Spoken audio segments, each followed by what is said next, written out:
Top quality और consistent performance के लिए सिर्फ सिल्वर पंप नाम याद रखना। સમાચાર રાજકોટમાંથી ગણેશ જાડેજા અને અલ્પેશ કથિરિયા વચ્ચે વિવાદ વકરી રહ્યો છે। ગણેશ જાડેજાનો પડકાર અલ્પેશ કથિરિયાએ સ્વીકાર્યો હોવાની વિગતો અહીંયા મળી રહી છે। અલ્પેશ કથિરિયા આજે ગોંડલ આવશે। ધાર્મિક માલવ્યા અને જિગીશા પટેલ પણ ગોંડલ આવશે તેવી વિગતો મળી રહી છે। ગોંડલમાં આશાપુરા મંદિર અને અક્ષર મંદિરમાં દર્શન કરશે। મંદિરમાં દર્શન બાદ ગોંડલના વિવિધ વિસ્તારોની મુલાકાત કરશે।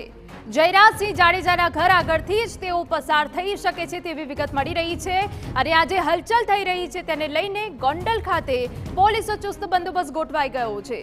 500 જેટલા પોલીસ કર્મચારીઓ બંદોબસ્તમાં ગોઠવાયા છે। અગાઉ બંનેના પોસ્ટર વોર પણ સામે આવી ચૂક્યા છે। ઉલ્લેખનીય છે કે થોડા સમય પહેલા ગોંડલમાં ક્ષત્રિય અને પાટીદાર સમાજના દીકરાનો વિવાદ થયો। સુરતમાં ગણેશ જાડેજા અને જયરાજસિંહ જાડેજા વિરોધમાં સભા મળી હતી જેમાં મેહુલ બોગરા, અલ્પેશ કથિરિયા અને જિગીશા પટેલે જયરાજસિંહ જાડેજા અને ગણેશ જાડેજા પર ગુંડાગીરીના આક્ષેપ કર્યા। જવાબમાં ગોંડલના સુલતાનપુરામાં ગણેશ જાડેજાએ શક્તિ પ્રદર્શન કર્યું જેને સ્થાનિક પાટીદાર આગેવાનોએ સમર્થન આપ્યું। ગણેશ જાડેજાએ અલ્પેશ કથિરિયા અને મેહુલ બોગરા પર પ્રહાર કર્યા અને પડકાર ફેંક્યો હતો જે બાદ પડકાર સ્વીકારીને અલ્પેશ કથિરિયાએ ગોંડલ જઈ રહ્યા છે।